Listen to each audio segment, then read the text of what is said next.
चमचमीत, खुसखुशीत आणि रुचकर रेसिपीच्या सर्व अपडेट्ससाठी बेल आयकॉनवर क्लिक करा.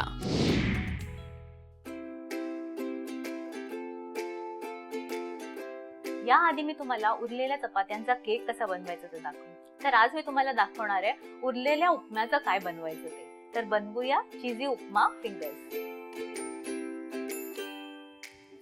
हा आपल्याकडे उरलेला उपमा आहे. हा 2 कप घेणार आहे मी. तर माझा हा मी साधा उपमा बनवलेला आहे. तुमच्याकडे व्हेजिटेबल उपमा असेल तो पण चालेल. उपमा कसा बनवायचा त्याची लिंक डिस्क्रिप्शन बॉक्स मध्ये आहे, तर ती चेक करा. आता यात आपल्याला घालायचं आहे 1 कप किसलेला चीज. हे नॉर्मल चीज क्यूब्स आहेत. नेक्स्ट घ्यायचं आहे 2 टेबलस्पून कॉर्नफ्लोअर आणि हे सगळं व्यवस्थित आपल्याला मिक्स करून घ्यायचंय.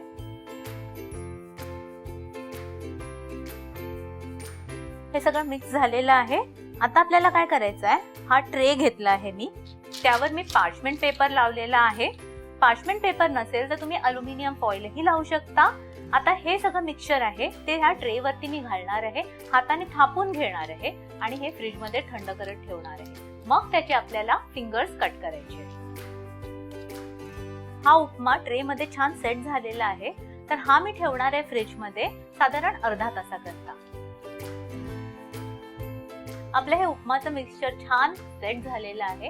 आता ते आपण कापून घेऊया फिंगर्स मध्ये.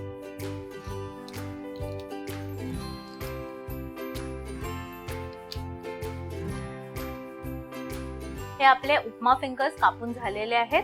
आता मी पॅन मध्ये तेल गरम करत ठेवते.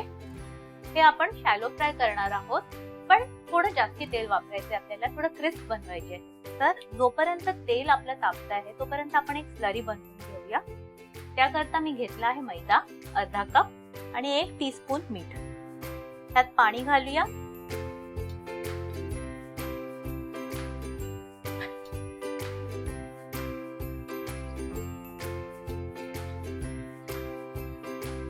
ही आपल्याला इतकी पातळ करायची आहे स्लरी. ही कन्सिस्टन्सी अशी असली पाहिजे. हे आपल्याला छान मिक्स करून घ्यायचे आहेत, म्हणजे गुठळ्या नको आहेत आपल्याला.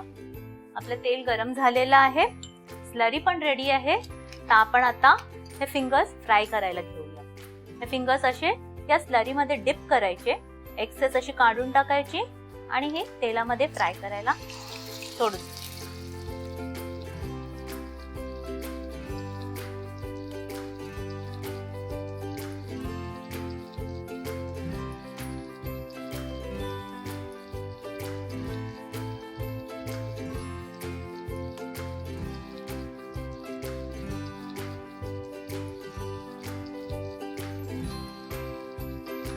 हे आपले फिंगर्स छान क्रिस्प फ्राय झालेले आहेत. तर आपण हे काढून घेऊया.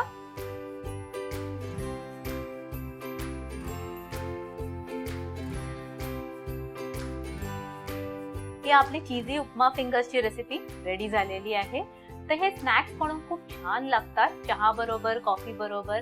हे डेफिनेटली ट्राय करायचंय आणि मला कळवायचंय. आणि लाईक, शेअर आणि सबस्क्राईब करायचंय रुचकर मेजवानीला.